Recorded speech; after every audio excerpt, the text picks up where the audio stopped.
Stay tuned as we will be going live soon. To sponsor a show or advertise, call or WhatsApp 0763 593 288. Melo Media. Melo Media. Melo Media.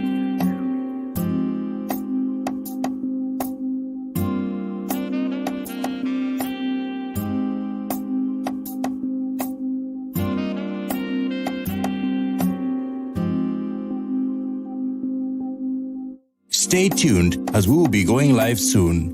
To sponsor a show or advertise, call or WhatsApp 0763 593 288. Melo Media. Melo Media. Melo Media.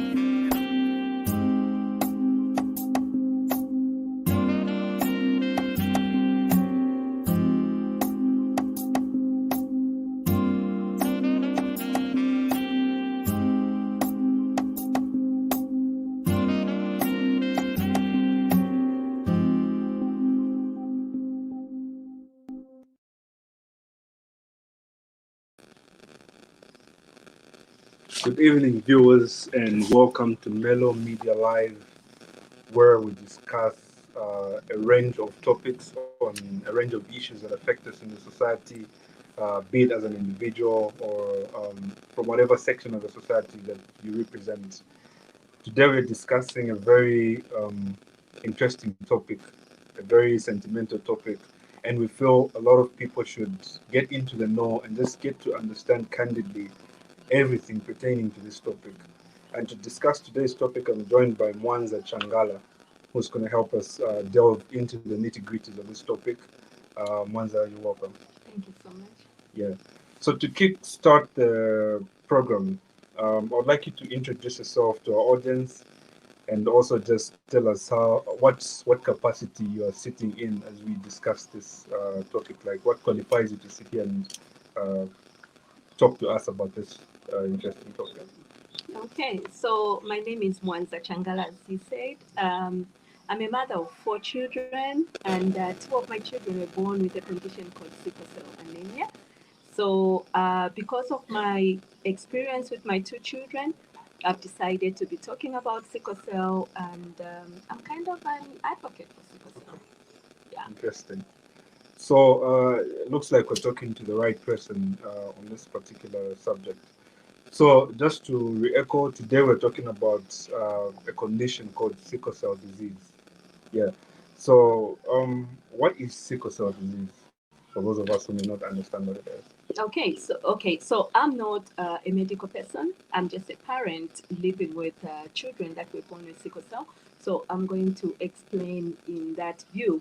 Okay. So sickle cell is actually a condition that a child is born with. You inherit it from your parents, both the parents, and it's actually a red blood cell disorder that a child is born with. So it's actually a condition, it's not really a disease. Oh, it's a condition. Okay. It's a condition. So you said it's hereditary. Yes, it is. You cannot just pick it up along the way. You have to be born with it. You have to be born with it. Okay. And you get it from both the parents. From both, not just one parent. Not from one parent. Oh, okay, interesting. Yeah. So, from what you're saying, it means you and the father to the kids both have sickle cell. We don't have sickle cell, but we have the gene. You have a gene. So, in other words, we are both carriers. Oh. Yeah. So I'm a carrier, and I didn't know I was a carrier until my children actually manifested with the same condition. So I'm a carrier, and the father to my children is also a carrier. So that's how come the children got it. If I can explain it a little bit in details. Please, especially on the carrier part, because I may want to understand as well. Yes. Maybe some people want to understand who a carrier is. Okay. Yeah. So like in the genes, we all have certain things in the genes that they look at, like in biology, when you go back to our biology classes. So in sickle cell, there's AA, AS, and SS. So SS means that the person has got sickle cell, Okay. the genes of sickle cell, and then AS means that the person is a carrier, meaning there are some sickle cell genes in there, some trails of sickle cell, but you don't manifest sickle cell. Though there are a few people actually that can actually manifest sickle cell, like like a person who's living with sickle cell as a carrier, but those are really, really few people. And those are people that don't have anything to do with sickle cell. They don't have anything in their genes. So I have AS, and the father to my children also has AS. So the 4 children that we have, the first one and the last one actually got the A from me and the A from the father. So they've got AA, meaning they don't even have any traces of sickle cell. And then the middle 2 children got the S from me and the S from the father, and they were born with sickle cell. Yeah. I'm already getting enlightened because these are some of the things that you just see from a distance, and Yeah. because it does not either directly affect you or you don't have anyone close to you who's affected, you just look at it as business as usual. And just Actually, that's why I decided to be talking about this, because that was the same with me. I come from a big family. We are 9, and I'm the 9th in the family. And none of my siblings actually have anything to do with sickle cell, not even with their children. So for me, when my children were diagnosed, actually, I went in denial because my whole family also didn't accept it. They said it should be a mistake, go for a second opinion. So because of that, I started believing that it was a mistake. And apparently, until we did another test at UTH, that's when the doctor explained to me how sickle cell comes about. So I would like people, especially in our region, because sickle cell is not found in all the countries in the world. It's only found in certain countries, especially Africa, Mediterranean, and a bit of India. And also India is only one region of India. So it's not all over. So because of that, there's nothing much that is being done in sickle cell. Yeah. That's totally new to me. I actually thought it wasn't a regional thing. It's I thought it actually, was. and it's actually mainly Nigeria. Nigeria has the biggest. Okay. Yeah. So you growing up, you did not know that you were a carrier until you had kids and they were diagnosed. Yeah. Growing up, I had no idea about sickle cell. If anything, I remember when I was in grade 7, there was a girl in our class that came in. She had sickle cell. She had just repeated, and everyone was saying, "No, don't play with her because she's going to die soon." And that's what we knew about sickle cell. Children don't grow up; they die. So we were shunning her, but eventually I made friends with her. And apparently she died, and everyone was saying, yes, they don't grow up. It was expected for her to die. So that's all I knew about sickle cell. And then also growing up again, when I was much younger than grade 7, there was a Sunday school teacher who also died of sickle cell. And apparently she was 26 years old, and everyone was saying, no, she even grew. They don't reach 26. Yeah. So now, when I was told my children had sickle cell, my mind went to, they won't grow up. Am I going to have only one child? Because that time I only had 3 children. Yeah, that's actually what I was about to get to, because growing up as a person who doesn't have it, and you have very limited knowledge about what it is and exactly what is involved in the condition. How did you? What was the reaction knowing that your kids may be subject to what may be true regarding the myths that we grew up listening to? Yeah. When I remember the day that I was being told by the doctor, my mind just shut. I wasn't thinking at that time. It was like, I know about it. Whatever you're telling me won't make sense because I know my child won't grow up. And whatever, you're just trying to comfort me, but I know the truth, And the doctor was talking, but my mind was shut. I wasn't really listening. And I went on, as I said, for in denial for like 5 months. And in that period, both my children actually went in and out of hospital. And apparently, the hospital we're going to, there was always something that they would pick. They wouldn't really tell me it's sickle cell because they didn't really know it was sickle cell at that time. So my little boy was 5 years old. My little girl was about 3 years old when diagnosis came up. So you can imagine the 5-year-old boy what he went through. So it wasn't discovered immediately. They were born. It took time. No, it wasn't discovered immediately, and yet they were in and out of hospital. Actually, even the way the diagnosis was done, I think, let me talk about it. Yeah, Is sure. that okay? Yeah. Okay, so as I said, my boy was 5 years old, my girl was 3. At that time, my girl had been in hospital twice before. The first time we were told, I think it was malaria, which we never picked. So she was treated for malaria and came out of hospital. Then the time that she was about 2 years, 2 weeks before her birthday, she had stomach ache and backache.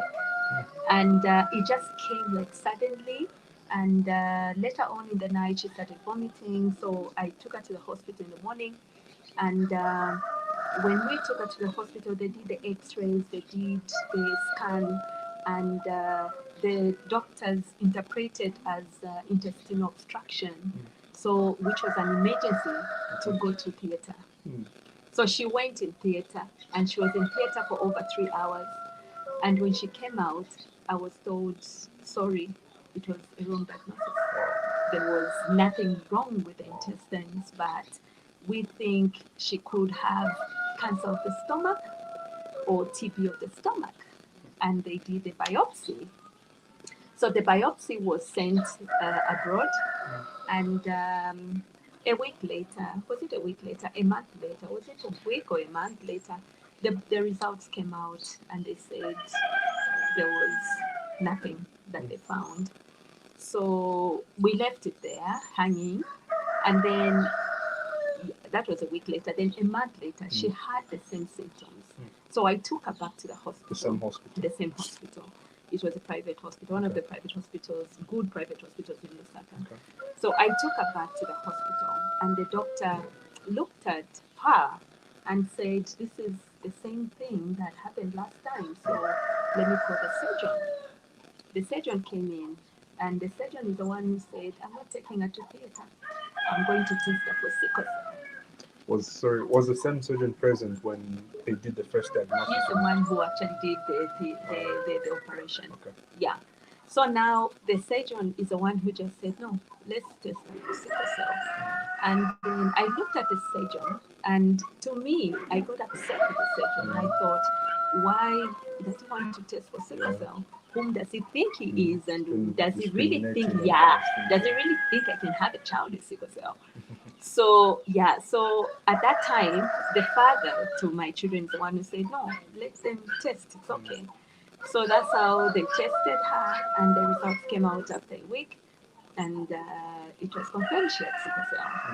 So when I told my family refused. They said, "No, it can't be true. Can you go for a second opinion?" So at that time, my son was already in and out of hospital. My son was actually sickly from the time he was like 9 months old. Yeah. So who's older between the girl and the boy? The boy is older. The boy is older. Yeah. So now the boy was 5 at that time. The girl now had turned 3. And the poor boy had about 3 blood transfusions before, and sickle cell was not picked still. So now, the time that I went in denial, the 5 months, both of them went in hospital. And much later, 5 months later, one of my friends just said, "You know what? He works in the lab at UTH." She just said, "You know what? Come with your whole family so that we test for sickle cell." Sorry. Okay. So now that's how we got tested. The father, me, and the children. There were 3 at the time. So that's how we got tested. And then when the results came out, the doctor started drawing the genes and whatever and explaining. And I was thinking at that time, why is he wasting his time? I'm not interested. I don't want to know all that. So after that, that's when he told us that actually there was carriers in the family. There was people living with sickle cell, and there was somebody who was free from sickle cell. And when he said that, to me, I just thought, well, okay, my daughter, that must be confirmation she's got sickle cell. But for my son, I never thought about it.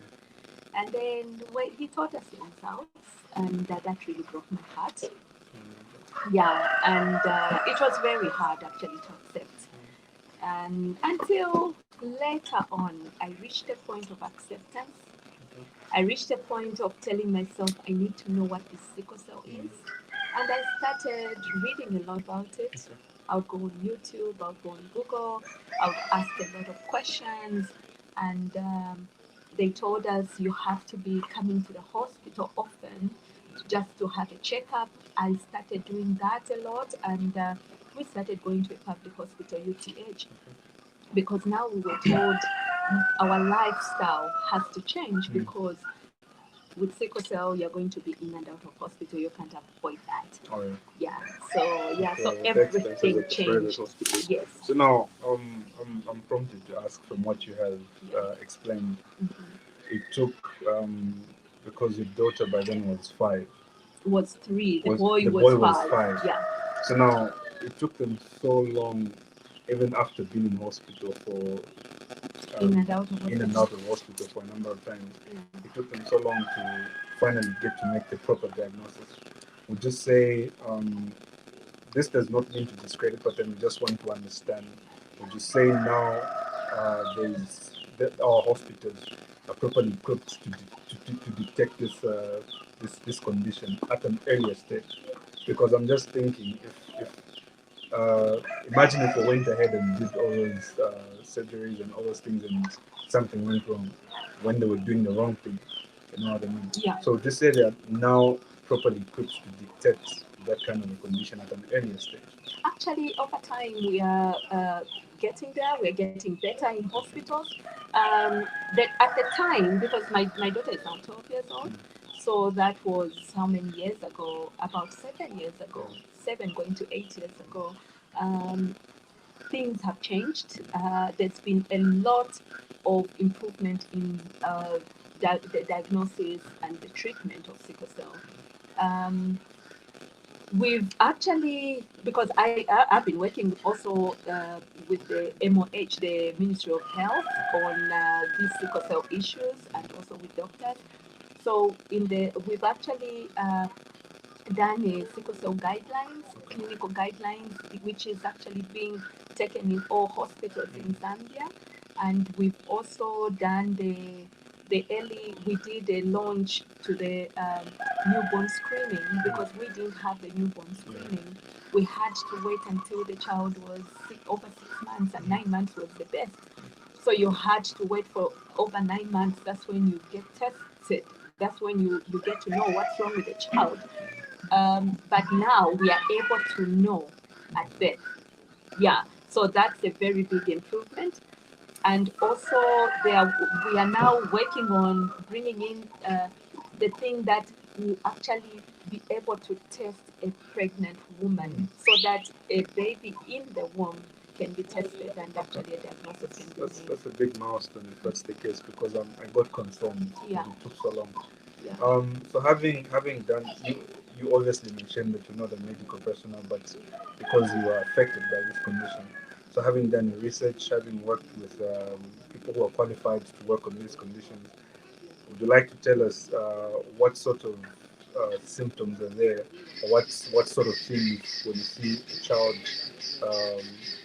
who's kind of inflicted by a certain ailment should look out for them to be prompted to test for sickle cell? Yeah, for babies, parents should look out for swelling in the fingers and also the toes, and also crying a lot because the main thing that comes with sickle cell is actually pain crisis.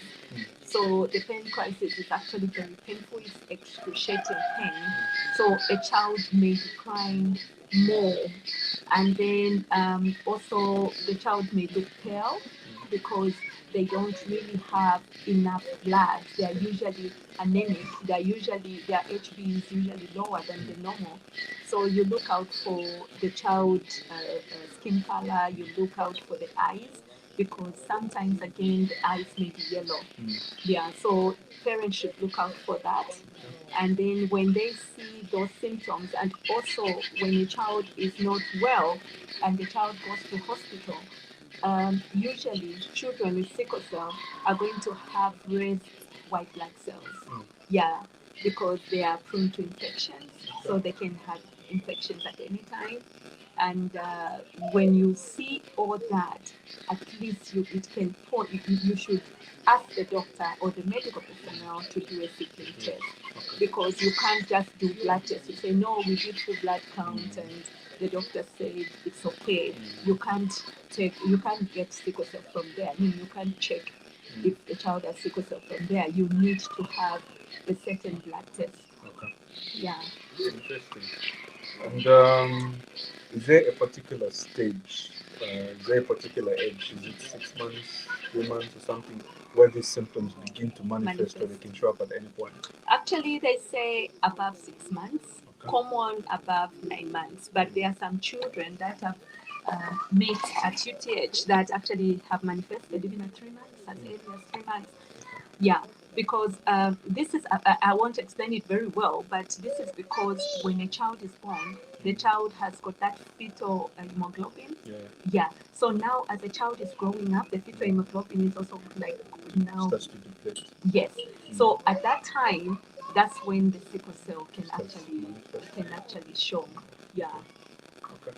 So we believe you are locked in and listening to all these things, because sometimes, issues to do with babies are very sensitive, because the baby cannot tell you to say, this is how I'm feeling. Yeah. So it's important for you to look out for these issues that she has stipulated, and be prompted, if you can, to just ask the doctor to do a sickle cell test if they're exhibiting the symptoms that we have heard. Now let us talk about the kids themselves. How has it been when they're socializing? How has it been? Has there been any stigma from their friends, either from school, from church, or any other social gatherings? Because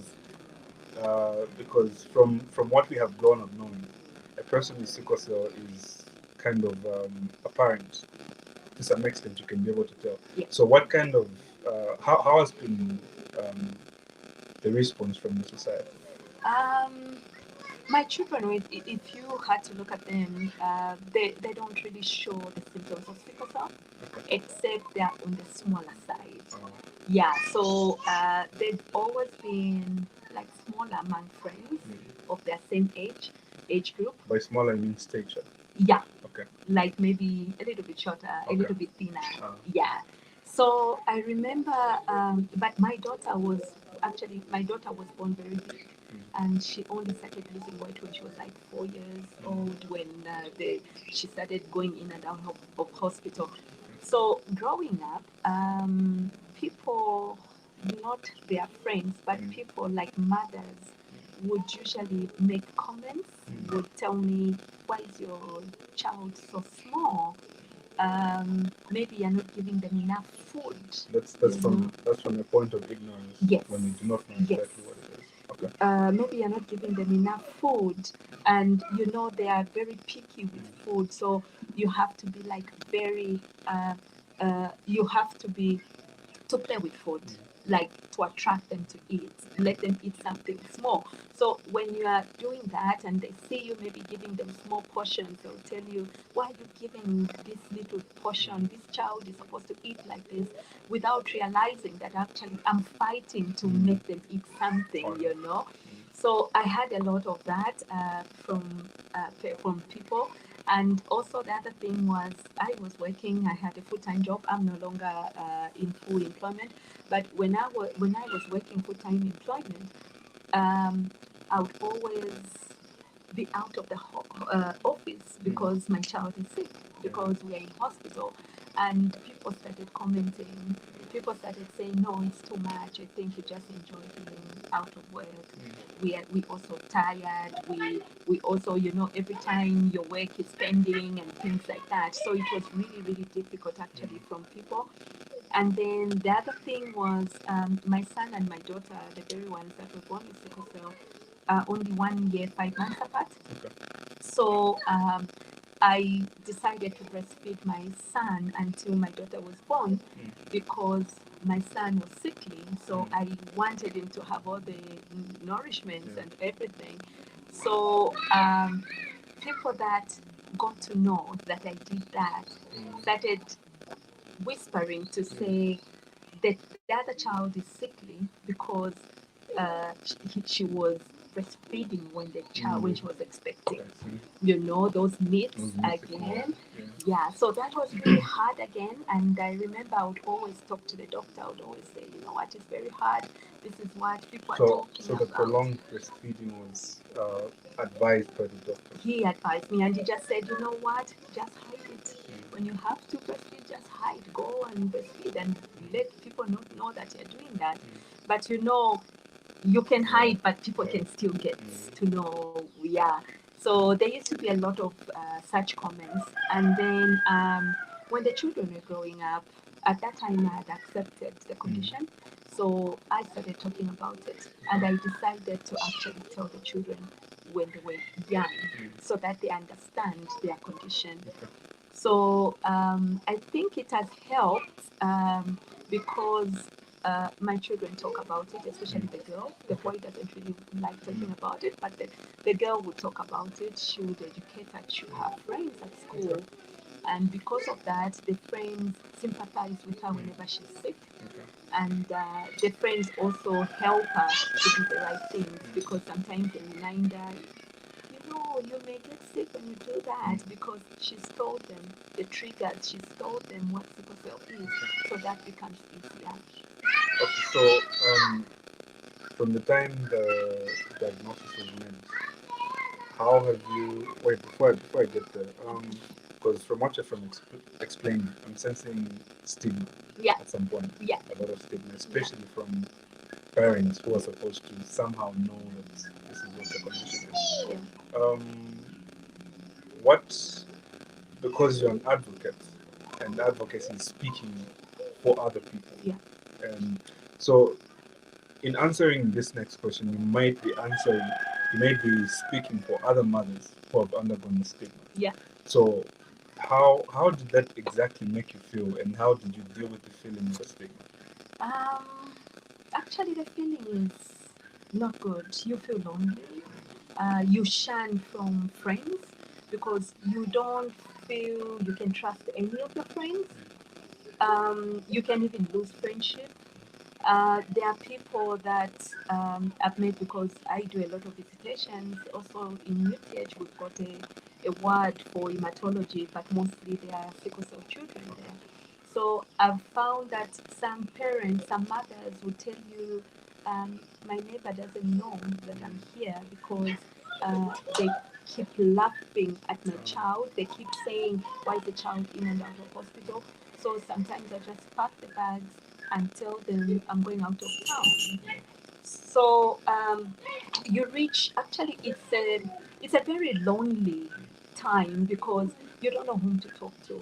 And when you're having that, your child is not okay, you want love, you want support, but you can't really know whom to talk to because you're alone. You feel really alone. It's not a good feeling. Yeah, and I felt it as well.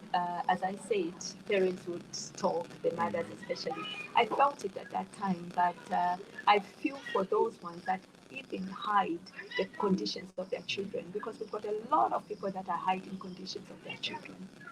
Yeah. So, I think what prompts them to hide the condition is because it's not easily accepted in society. Yeah. And the reason it's not accepted is because people lack knowledge. Yeah. People lack understanding. Yeah. Because if they understood, they would know. Yeah. And I believe that's where we get to appreciate your work as an advocate. Yeah. So now I want you to do something very simple for me. Okay. I want you to look into the camera and just tell the people that discriminate and react negatively to conditions that they will not understand. Just want you to tell them in your own words to stop the discrimination before we move on to the next question. In your own words. Okay. Yeah. So what I would advise those that discriminate, and actually discrimination comes in a very subtle way. A lot of you may be talking without really knowing that you're discriminating.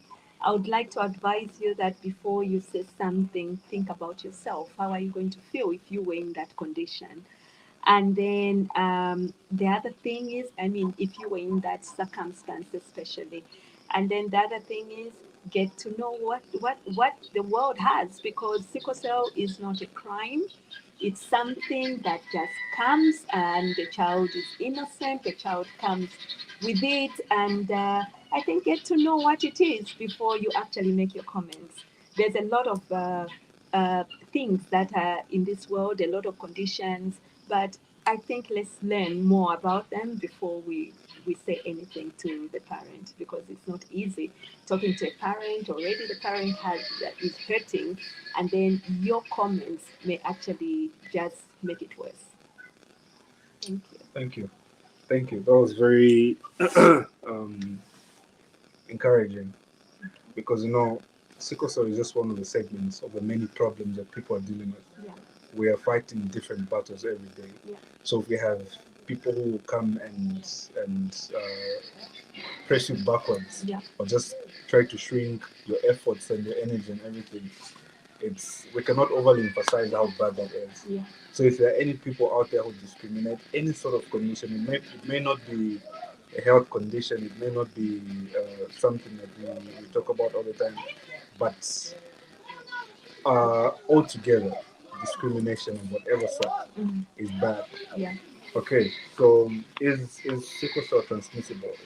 Is it able to move or to be transferred from one child who has it to one who doesn't have it? No, it's not. Is it curable though? Sickle cell has no cure, unfortunately, but there's one cure medically, which is bone marrow transplant. Okay. And bone marrow transplant is very expensive. And actually, my son had bone marrow transplant, and he's now healed. He's now cured. So he no longer has a sickle He cell. no longer has sickle cell. Okay. So maybe that we can talk about it another Ah, time. But yeah. So that's the only medical cure that we know. Okay. Bone marrow transplant. Okay. So when you talk about your voice, your advocacy work, what exactly do you do? And have you packaged your work in any form so that you can take it out to the different masses? The work that we do is mostly awareness, like we are talking about it. We also do educational talks, like in schools and in places where we are invited. And I also have a support group on WhatsApp. We meet once in a while just to encourage each other with the parents and also people living with sickle cell. So, and then we work with other advocates also in Zambia. And I've also authored some books on sickle cell. I've done them like fiction, and the story, I brought the stories down to Zambia because I want people in Zambia to actually know about it. So I've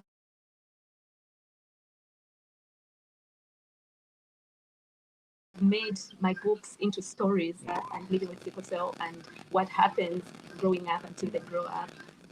And next year we are working on a magazine, and next year the magazine should be published, because the books, I realize that the reading culture is not so good in our country, but I think it's all over the world.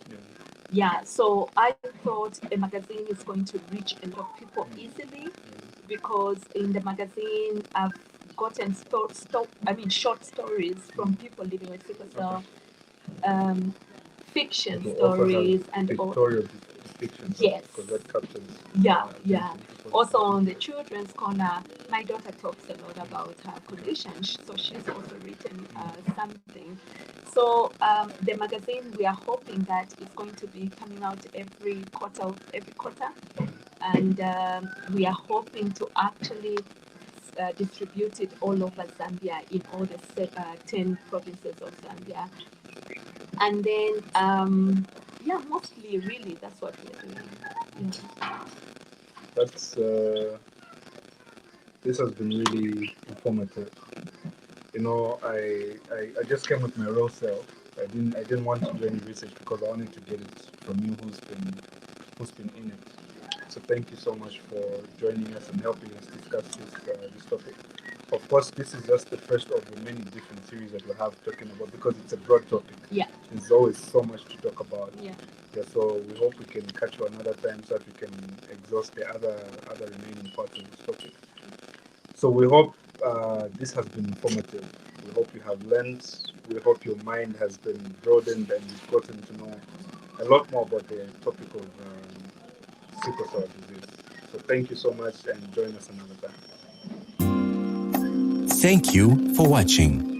To sponsor a show or advertise, call or WhatsApp 0763 593 288. Melo Media.